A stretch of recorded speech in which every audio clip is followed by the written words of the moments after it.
कि जब से यूक्रेन और रूस की लड़ाई हुई है तब से वेस्टर्न वर्ल्ड ने पूरी कोशिश की है कि रसिया को कैसे कैसे डैमेज किया जाए, चाहे वो सैंक्शन से डैमेज करे या उसके जो भी पार्टनर्स है उनको दबाव सैंक्शन लगाकर या प्रेशर लगा के रोका जाए। इसी क्रम में उसने इंडिया को भी सोचा था कि इंडिया और रसिया के बीच में जो ट्रेड हो रहा है उसे कम से कम किया जाए, लेकिन इसका पूरा कोई असर नहीं दिखा, बल्कि इंडिया और रसिया का ट्रेड और बढ़ गया और रसिया का भी बढ़ गया। एक एक करके समझते हैं। अभी हालिया में हमारे प्रधानमंत्री रसिया दौरा पे गए और रसिया जब दौरे पे गए तो पूरी वेस्टर्न मीडिया उन्हें देख रही थी कि क्या क्या समझौता होके आता है। इसी भी रसिया के जो हाईएस्ट सिविलियन अवार्ड होता है, जैसे भारत में भारत रत्न होता है, वैसे ही वहां पर ऑर्डर ऑफ सेंट एंड्रयूज होता है जो नरेंद्र मोदी को दिया गया। ये एक किसी भी देश के लिए गर्व की बात होता है कि जो दूसरे देश में हमारे प्रधानमंत्री को ऐसे अवार्ड दिए जाते हैं। इसके बाद दोनों के बीच में कई सारे डील होते हैं, जिसमें कुछ महत्वपूर्ण डील थे, जिसमें 6 न्यूक्लियर पावर प्लांट लगाने की बात थी। न्यूक्लियर पावर प्लांट जो होता है बहुत ज्यादा मात्रा में ऊर्जा दे देता है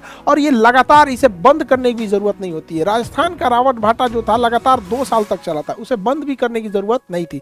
ये न्यूक्लियर पावर प्लांट में सेफ्टी की ज्यादा जरूरत होती है, क्योंकि इसका सबसे खतरनाक एरिया इसका कोर होता है जहाँ यूरेनियम होता है। इसकी सेफ्टी के लिए यहाँ पे इसे बहुत बड़ा कंक्रीट से ढक के रखना पड़ता है। इसमें यूरेनियम का यूज किया जाता है। यूरेनियम को येलो केक कहा जाता है, इसे आशा का धातु भी कहते हैं। यूरेनियम दुनिया का सबसे महंगा पदार्थ होता है। यूरेनियम इसमें इससे महंगा दुनिया में कोई पदार्थ नहीं होता है। इससे एनर्जी ज़्यादा निकलती है। अब वो इतनी ज़्यादा एनर्जी निकलती है जिस वजह से बिजली बनाया जा सकता है। तो रसिया के साथ हमें 6 पावर प्लांट की ज़रूरत है, क्योंकि India day by day develop करते जा रहा है और हमारे इंडिया में हर चीज़ें इंफ्रास्ट्रक्चर से लेके IT सेक्टर में डेवलपमेंट हो रही है, तो बिजली की खपत बहुत ज़्यादा हो रही है, इसलिए इसकी भी ज़रूरत है। साथ में रसिया ने भारत के साथ बहुत संभवतः हो सके तो इस डील को करेगा फ्लोटिंग न्यूक्लियर पावर प्लांट। हालांकि रसिया के पास शिपिंग न्यूक्लियर प्लांट की बहुत एक्सपर्टीज़ है, उसके पास परमाणु पनडुब्बियां बहुत ज़्यादा है। तो ऐसे ही बिजली घर को पानी वाली जहाज में ये लोग फिट कर देते हैं। जो न्यूक्लियर रिएक्टर है उसे पानी वाली जहाज में फिट कर देंगे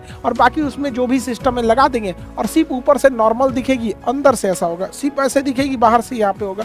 अब इस शिप को किसी भी जगह पे हम मूव करा सकते हैं। सपोज कि अगर केरल में बिजली पे अटैक हो गया और केरल की बिजली सप्लाई खत्म हो जाती है, तो इस जहाज को केरल के पास जाएंगे और जैसे ये क्रेन लगा है ऐसे ही तार लगा देंगे यहाँ पे ग्रिड और उसे ग्रिड से जोड़ देंगे। एक बार जब कोई भी इलेक्ट्रिसिटी ग्रिड से जुड़ जाती है तो आपका मन आप जहाँ मन वहाँ भेज दीजिए। जैसे रेलवे लाइन पूरे देश में बिछा हुआ है, वैसे बिजली लाइन पूरे देश में बिछा हुआ है, जिसे हम लोग ग्रिड बोलते हैं। ये ग्रिड से जोड़ सकते हैं, तो इसका बहुत फायदा। इसकी क्षमता है 800 मेगावाट। पटना शहर की औसतन जो बिजली खपत है पूरे पटना जिला की 800 मेगावाट है औसतन।